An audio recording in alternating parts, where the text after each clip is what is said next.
What's up, Badger Nation? Hold on to your hats because we're about to unleash a ferocious classic episode from the deep, dark archives of the PPC Den podcast. This episode is guaranteed to set your Amazon PPC instincts on fire. Get ready to navigate the chaos, madness, and mayhem of Amazon advertising and unleash your inner Badger.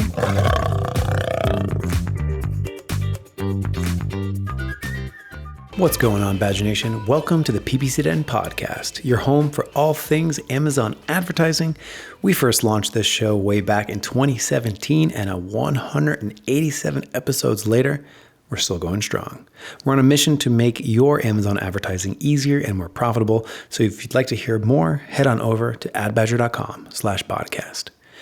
And we got a special one for you here today. By the end of this episode, you'll hear me and my dear friend Noemi as we talk Evergreen Campaign Strategy for Amazon ads. Everything from how to think about ranking campaigns, like what keywords to bid on, keywords to go after, how to bid on them, and how to think about ranking and all different kinds of campaigns that you should be running in your account. Noemi was super generous and actually came with a little bonus for Badger Nation. You can actually get the Google Sheet that you'll see in this episode if you're watching on YouTube, or the one that we're following along with if you're listening to this on audio. So you can go get the spreadsheet, make a copy of it, work it into your flow, use it as a reference. Go ahead, do that. There's a link in the show notes to get that done. I've known Noemi for a couple of years now. She's a talented seller, runs an agency called Scale Wave, and is one of the co-hosts of the Wizards of E-commerce podcast. She's talented, generous, and more. The show is jam-packed with those evergreen lessons. With that, it's time to jump into the tips and tricks for Amazon ads this week, episode 187, and a quick shout out to Apple podcast user Shroy, Shroyy, dropping us a 5-star review saying that he started listening in 2018 and his life exploded, I assume in a good way. And a big reason is this podcast. Get an edge over the competition, he says. Well, definitely, Shroy, thanks so much for that review and writing in. It helps the podcast get discovered. Shroy, I have a message just for you. Contact me on LinkedIn. I'd love to get some PPC Den swag sent out to you. With that, episode 187 of the PPC Den podcast. What's going on, Badger Nation? Welcome to the PPC Den podcast, your home for all things Amazon advertising. Today, I am privileged to be joined by a friend, a talented seller, and also a talented agency owner, Noemi from Scale Wave. Noemi, thanks so much for coming on to the show again.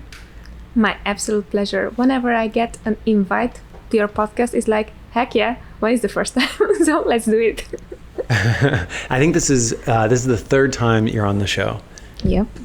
Yes, it's always a privilege. And you are based in Florida. Are you having a heat wave like I am here in Texas?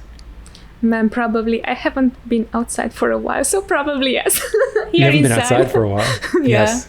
Here inside is really nice with AC, so yeah. Well, right on. Well, I hope everyone out there is staying cool. I just saw a news headline yesterday that said, I think Spain is having, there's like a ordinance that you need to have your air conditioner set to 80 or above. I know. So shout out to air conditioner repair people.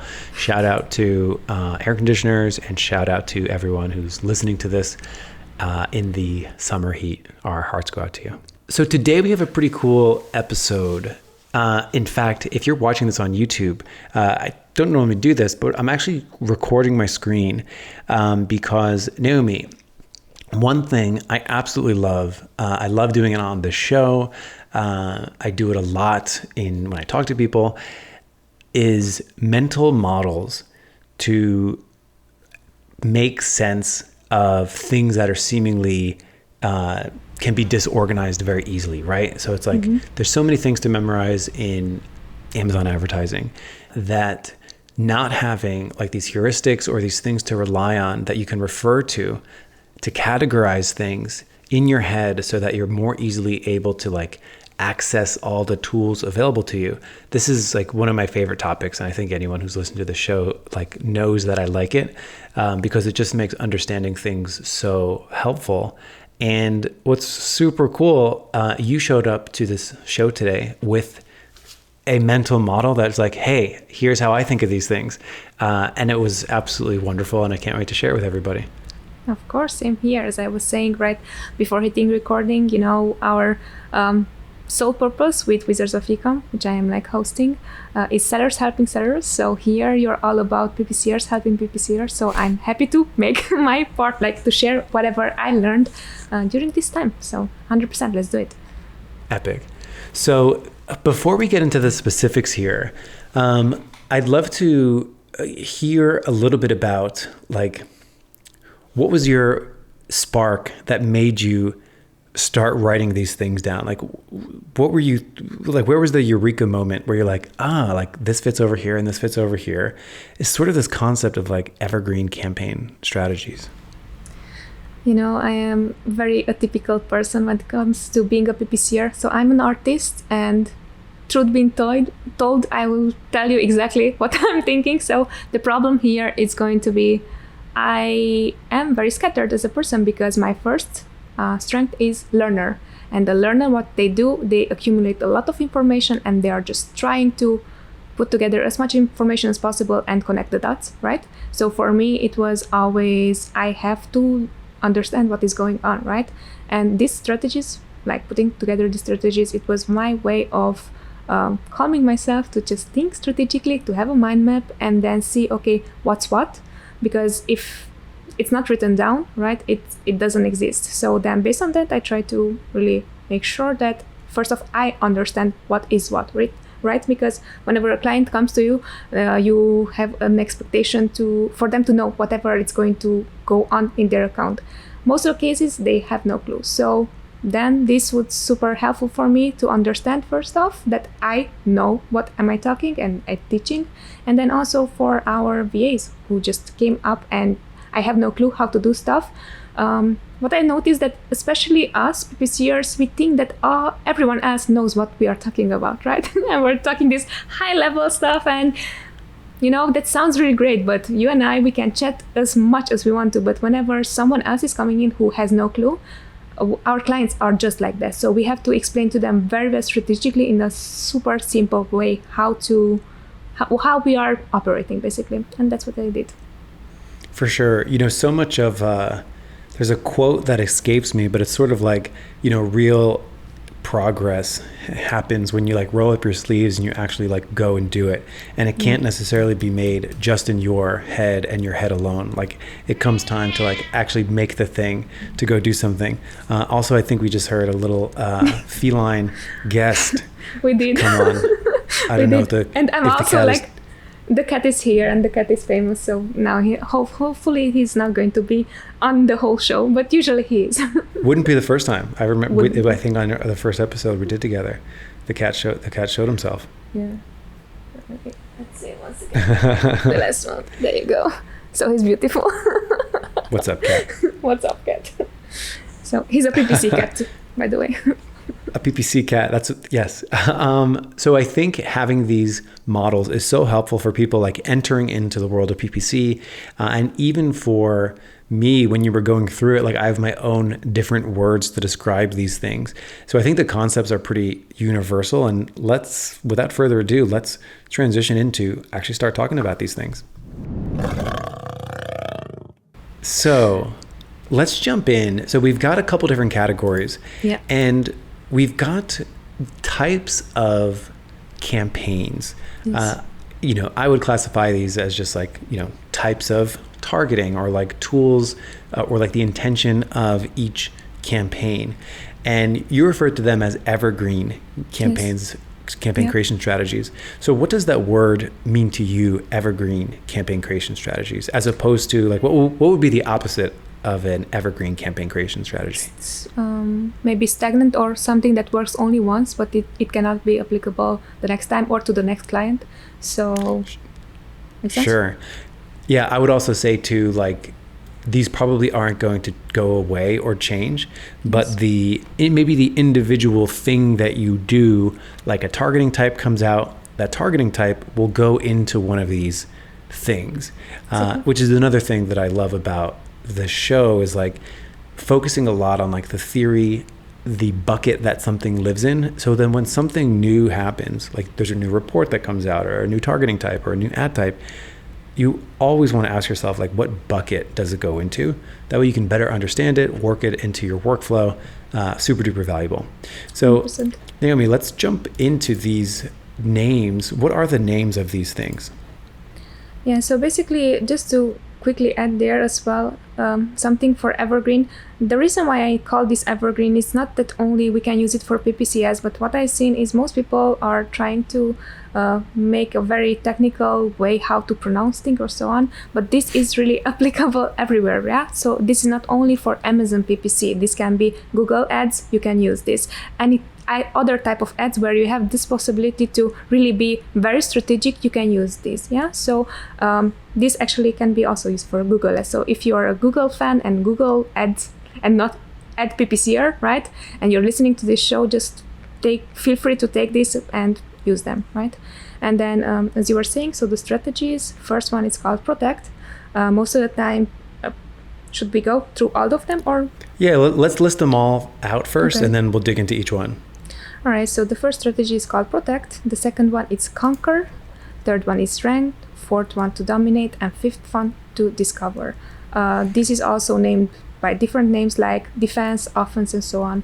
So they have their own names. I just like to make a statement. So probably this is why I put it this way. Yeah. Yeah. So talk to us a little bit about protecting, or the protect category. Yes. So most of the time, yet again, I'm coming from the point of view of a seller.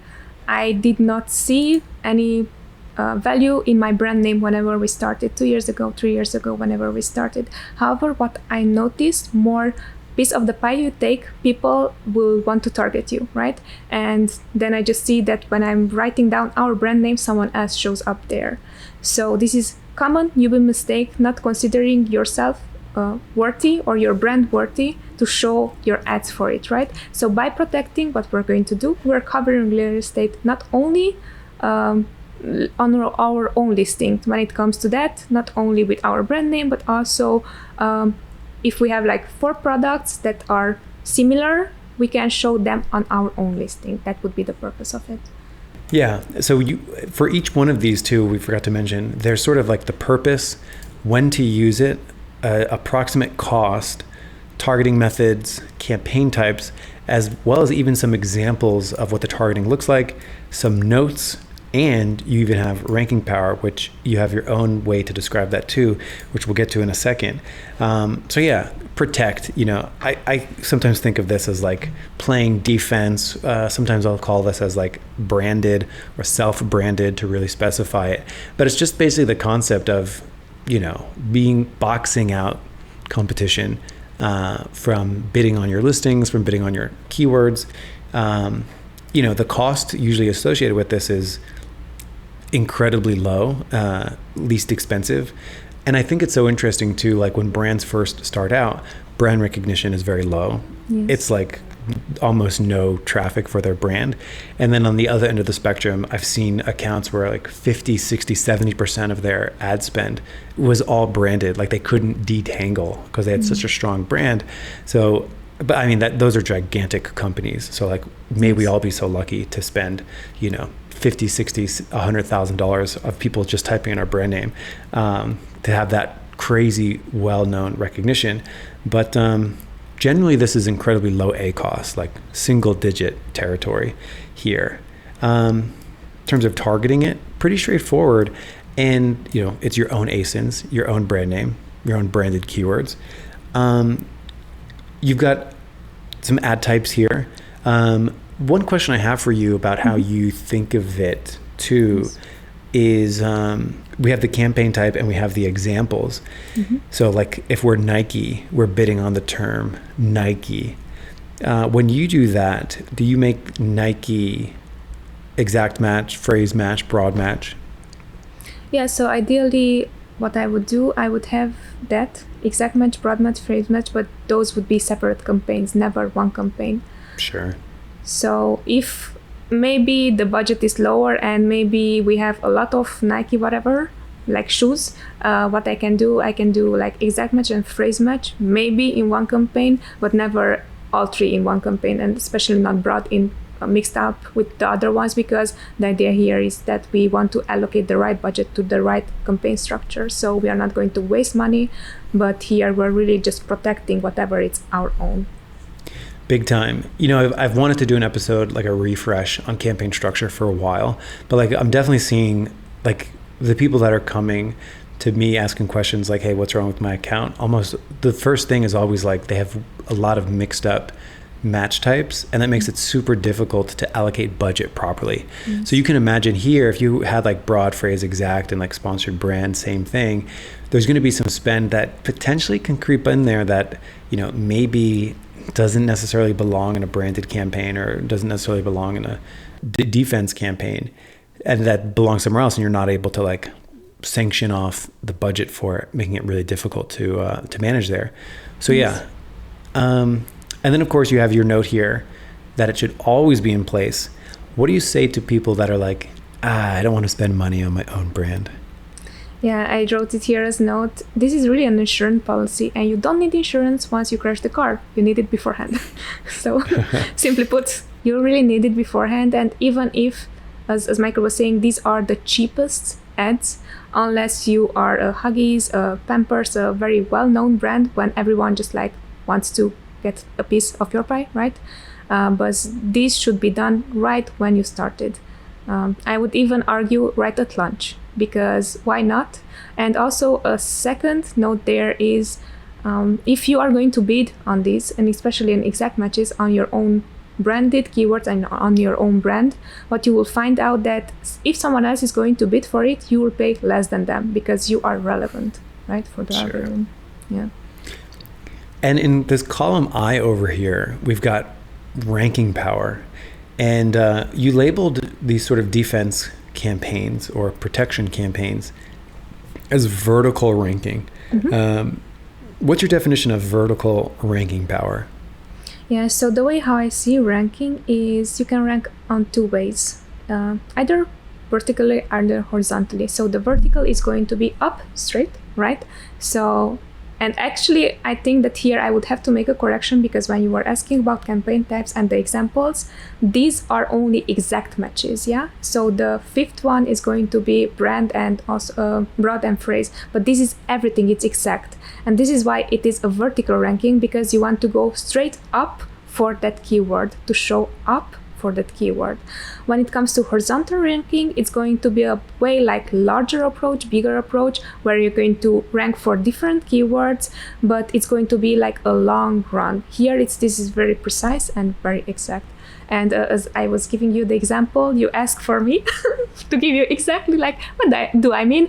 Simplest example would be here. One, it's a sniper approach, which is the vertical ranking, and the horizontal, it's really like what you were saying. Shotgun? No. Like a buckshot or a shotgun. Yes. So yeah. It's that approach basically. It's classic. Like, do you want to go an inch wide and a mile deep, yes, or a mile wide and an inch deep? Yes, and they're both correct. It's just like it's up to you which one to use and when to use it, right? That's the most important thing. Yes. So that's the protection style of campaigns. We now move into a different bucket, which is the conquer. I've seen people refer to this as conquest or maybe like offensive type thing. So conquer, walk us through how you think about conquering type campaigns. I'm very visual, and conquer for me means it's like we are on a battlefield. Amazon is really a battlefield, and you have to win the game. And this is what you're going to do. The way how you're going to win the game is making sure that you're showing up first, right? So purpose of this campaign is going to be that you're going to target your competitors, and whatever you think that or whichever listing or ASIN you think that you're going to show up for, and you have a chance to win, right? So that would be the purpose of this strategy. So just to wrap our head around it, an example would be, if I'm Nike, I'm going after Adidas, Puma, competitor ASINs, right? Correct. ASINs and also their branded keywords here, because as I was saying, if you are not protecting your own brand, someone else is going to come and take it away. So Conquer, it's also making sure that you're going to show up not only on their product pages, but also for their own keywords, basically. Yeah, we've got a little targeting method here. Target products that advertise on our listings that are similar to ours, or that we have an advantage if we advertise on their listings. So I'm sure there's some sort of like category targeting or refined category targeting where you're targeting based off star rating, or you're targeting based off price or brand that you think you have an edge on. Target competitors' brand names and branded keywords. Target new arrivals with 0 to low ratings. I like that one. Ouch. Target products with fewer than 3.5 stars that are more expensive than your product, right? Yes. Absolutely. And that's a good way to again, like, gain ground in areas that, you know, are on the battlefield. Like this is a pretty challenging, going after a competitor branded name. Those are always going to be pretty challenging, pretty tricky, high ACOS. And, you know, one thing I always think about, like, you know, what is the account level doing? Mm-hmm. And is the account level, like, are we struggling for volume? This is a great way to gain volume. Conversely, there are times where I'm working with a client and they're like, oh, our account level ACOS is hurting. What can we do as a quick fix? Yeah. These like sort of like pull back, strategic retreat on some of the battlefield of sort of some of these conquering campaigns. Because generally, like if I'm Nike and I'm bidding on Adidas, that's going to be fairly low conversion rate. Yeah, it's going to be tough.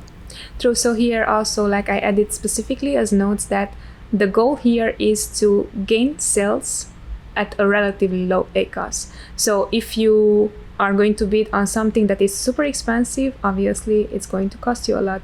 But the name of the game here is to conquer at a low cost. So if you are a big brand and if you have the budget, by all means, you don't have to keep an eye on the ACOS. But ideally here, especially because this is a ranking strategy that you want to take away, right? So then you should look at ACOS as well, unless if you are really like very strategic and you just want to pay a lot of money and just go for it. Yeah, I mean, it makes sense to, again, to bring up campaign structure. It makes sense to put these in their own campaign so you can dedicate a specific budget to it. You know, if you have this in a separate ad group in the same campaign as your protection campaigns, well, then they're going to be sharing and splitting budget, and you're not going to be able to really control how much you're spending on these conquest campaigns, these conquering campaigns. Let's move on to rank. I think this, out of all these words, is probably one of the most self-explanatory ones. Walk us through rank. Yeah, so the purpose of the ranking campaign is going to be basically to make sure that you're going to take charge of the exact match keywords and that you are going to increase your organic page 1 visibility, as you can see also in the purpose. Basically here what you're going to do is take keywords that you think that 100% are going to, like, your product is going to sell with those ones, right? Or it resonates with your product and it's exactly describing your product basically, and to rank for those ones. So that would be the purpose of it. Right, and you have a couple notes here too, which I found interesting. Depending on your bidding strategy, this approach can range from extremely low cost, especially for long tail keywords, to extremely high, broad 2 to 3 word keywords. So walk us through like when you're approaching a ranking campaign, you know, what are some examples that would maybe be on the cheaper side, or maybe we'd want to start with, versus maybe on the more expensive side, which is going to be a little bit more competitive? Yeah, so basically here, what I'm talking about, whenever you want to rank for something, you should know your budget. And whenever you know your budget, you will know how much you afford to lose or not. So here, for something that is a broad match, let's say is describing exactly your product. However, if it's expensive, obviously the CPC cost is going to go up high. Whenever it's going to be the root keyword, which is basically what you, and we are giving here an example here, right? The black running shoes, for example, or running shoes, that would be the main main route that you would like to rank for, and then black running shoes for women is the longer version of it. So probably that one also has a lower search volume, therefore it's going to have also a lower CPC cost. And something else, so what am I noticing here? Okay, so for broader match, as obviously broader the match it is, higher the search volume, but that also means more you're going to spend on something that is not specific. Just heads up there. For sure. In terms of targeting method, you wrote there are two main targeting types. Get them from keyword harvesting with a process of transferring search terms or ASINs that convert from one ad group to another, and then deciding like, hey, I should be going and ranking on these, yes. Using search term reports. And then, of course, finding less expensive, longer tail keywords that are very specific. Again, those are going to be usually less expensive to rank than a head keyword. Like we have a head and tail, like, shoes would be an example of like, something that's such a short tail term. You can argue that it might even be irrelevant for a running shoe. And then of course with vertical ranking, you're trying to go after like that specific cluster of terms. And you also wrote something really interesting in here too. When we think about ranking, maybe throw some Spanish keywords in there or different language keywords in there to gain some sales at a lower ACoS. Yes, especially it depends if your product is, for example, very popular in the Spanish community. 100% throw those in, because that means that you're going to convert on them, because people in the Spanish language, they are going to look up the product with exactly that name. So you have a total advantage there, right? Awesome. Let's move on to dominate. So when you first were describing all of these, I was a little confused at like, what's the difference between dominate and rank? Yes. Like those things sound a little bit similar. Like, yeah, I'm trying to dominate the first position if I'm trying to rank for it. So for me, can you please tell me the difference between the dominate and rank in your mind? Of course. So as I like to say it, dominate is really like you're there 100%. When you want to rank, this is, yes, I have an idea to rank, and there you're going to look also at ACoS. Whenever you want to dominate, you're clear. I want to get that keyword. I want to show up for that keyword. I want to get an Amazon choice back for that keyword. So here you're not going to look as much into a short term, but a long term game. So by dominating, you're going to work one specific keyword, and you're going to make sure that once that you get sales for that specific keyword, you are going to pay less and less CPC wise, and you're going to be even more relevant. For ranking campaign, you're going to go for the longer tail keywords, and for the products that are way more specific to like describing exactly whatever you want to like your product, but it's not as expensive, right? Here you don't mind to bleed money. I think that's the difference between those two.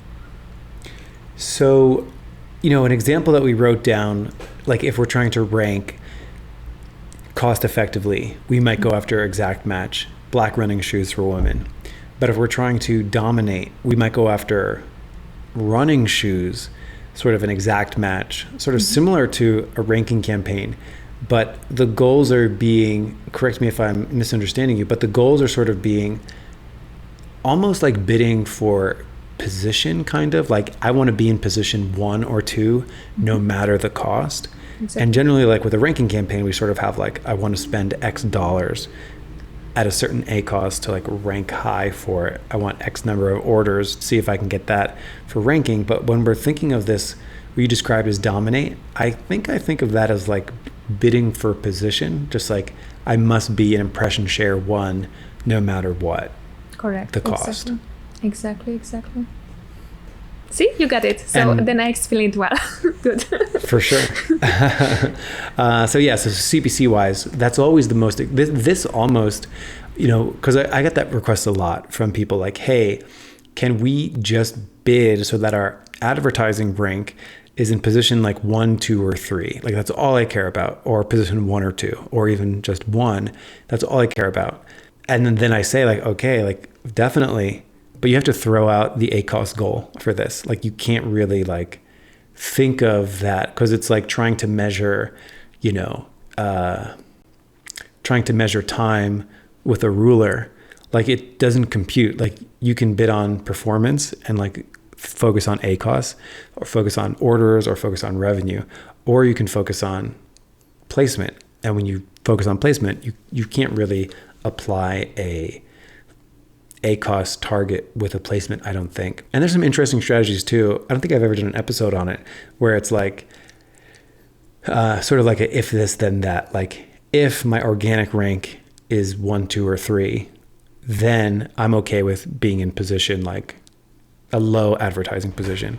Mm-hmm. If my organic rank drops, then go bid in position 1. So it's kind of, sort of a little ranking, a little dominate mashed up there. Exactly. So they go very well hand in hand, because for ranking, you're going to go for long tail, and for dominate, you're going to go for one specific. So for dominate, you're going for running shoes, but that doesn't mean that for the ranking one, you're not going to go for running shoes for women. If your product is for women, black running shoes for women, and so on. So the idea is to support the root keyword here. So one without the other, it's going to, especially when it comes to dominate, it's going to cost you a lot of money. Yeah, because first off, you would have to strategize this to be in 2 different campaigns, right? The ranking ones in one campaign and the dominate one in one campaign, and the dominate one would have to have at least as much budget as the ranking one, right? So they are going very well hand in hand. You should never go for dominate, because then what I can guarantee you 100% is that you're going to think that you did things right, and you're going to just lose a lot of money because you don't even know that you're going to convert for that keyword. So the dominating campaigns, usually what we are doing, we are going to make sure that we are ranking for them. If we are not even ranking for them, starting a dominating campaign is really like suicide, because it's not going to work. Or if it's going to work, you will think that how smart you are that you figured out, well, let me tell you, that's luck. So don't take it as that. So dominating and ranking should be going hand in hand. Sure. Heads up. I almost think of it like a hub and spoke. Like the hub is running shoes, and in our example, the spoke is like black running shoes for women. So you imagine you have a few keywords that you're trying to rank for that are maybe a little bit longer tail that actually like support the head, and the head also supports the tail for these. And for the targeting method here too, you have exact match campaigns, single keyword or product, maximum bid using fixed bidding. Yeah, makes total sense. Yeah, it's also a difference between, for ranking campaigns, we never go for fixed bidding. We go with dynamic, low only, or how it's called, dynamic only. The first one that you're going to check. Not up and down, down only. Yeah. Yeah, exactly, down only. And for this one, it really doesn't matter, because it's a fixed bid. You are willing to lose money on it. Awesome. And that brings us to the last category here of evergreen campaigns that we should be running. Is going to be discover the keywords your customers you use. Can't read today. Discover the keywords your customers would use to search for your product, as well as the keywords which the Amazon algorithm associates with your product. So walk us through how you incorporate discovery campaigns into the mix here.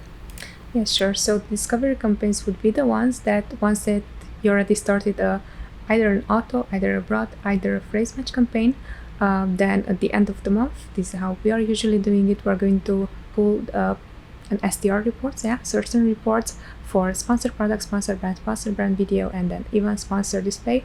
For sponsored display, we are going to get the advertised product, the purchased product, right? Because that's no certain report.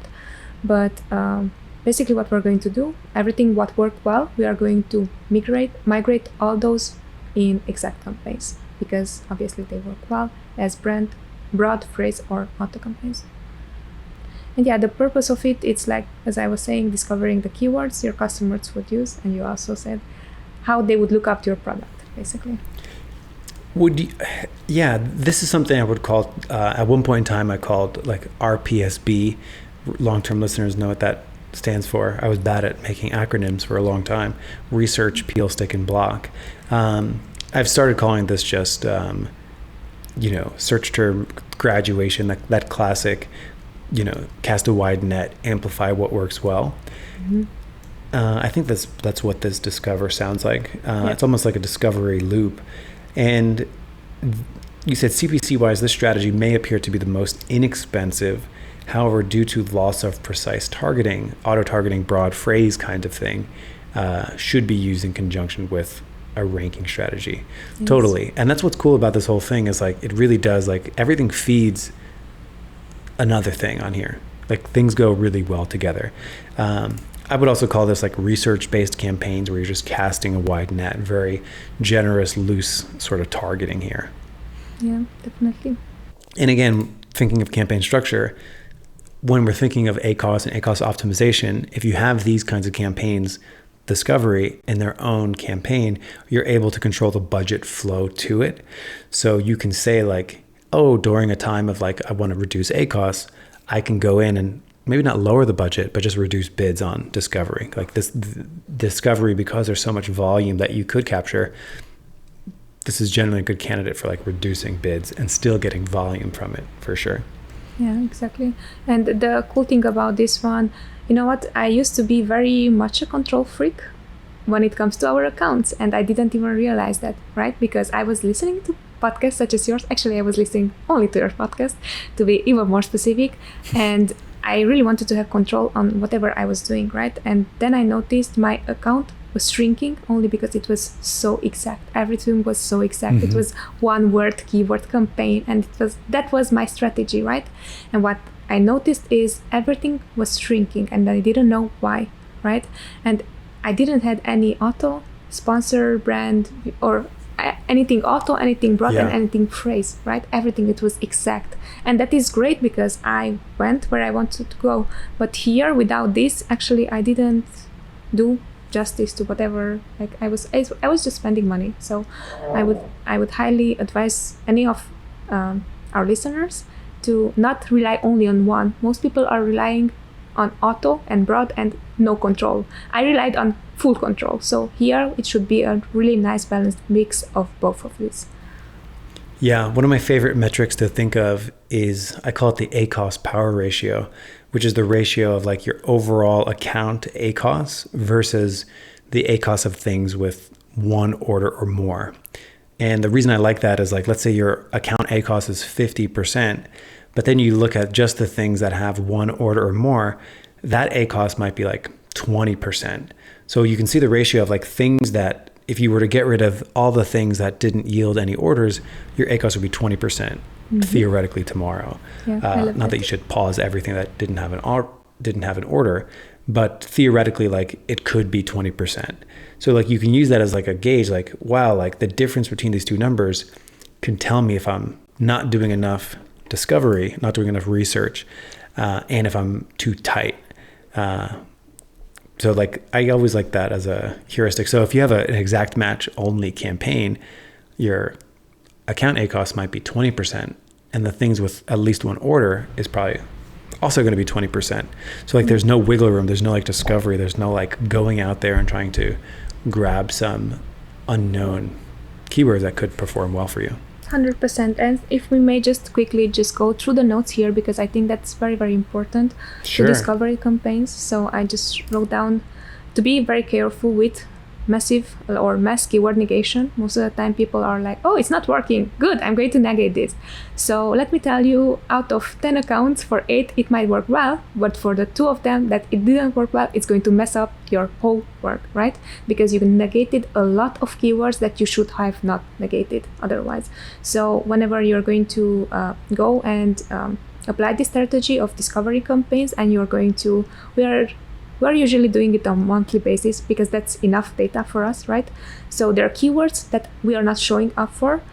Don't just negate it. Like, look clearly, is this really describing the product? Is this not describing the product? Or why am I showing up for it? Because if you're going to just negate it as is, it might be that you just like made a huge disfavor for yourself. So the way how we like to go about it is testing in on a small samples of campaigns, and ideally don't test this on your best performing campaigns because like sometimes it might work well, but what if I'm always thinking like risk ratio, what if I'm going to die this time? You know, if I'm dying, there's no comeback. I'm very curious though, how do you go about this when it comes to negating and so on? Generally, so like if I were to launch a discovery campaign and just drop 10 untested keywords in there, I always try to think of the average conversion rate that I could expect from like similar buckets of terms. So like if on average I have a 10% conversion rate, that means one order every 10 clicks. And then it's like, okay, well, if something gets 11 clicks, all of a sudden it's below average for my account. If it gets 20 clicks, and thinking if I normally get orders every 10 clicks, and all of a sudden I'm at 20 clicks, no order, that's like twice as bad. And if I get 30 clicks, that's like 3 times as bad. So depending on the stage that an account is in, will determine like how many multiples over the average conversion rate I go. So if I want to get really aggressive and a client wants to like push it really hard, then I'll say like probably like 3x over our average, maybe even 3.5. That's like super aggressive. For most people, we're landing somewhere around 2.5. So like if the average conversion rate for the account is 10%, that's one order every 10 clicks. By the time we hit 20, 25 clicks, that could be sort of on the chopping block to get rid of. So that's something that I always think of.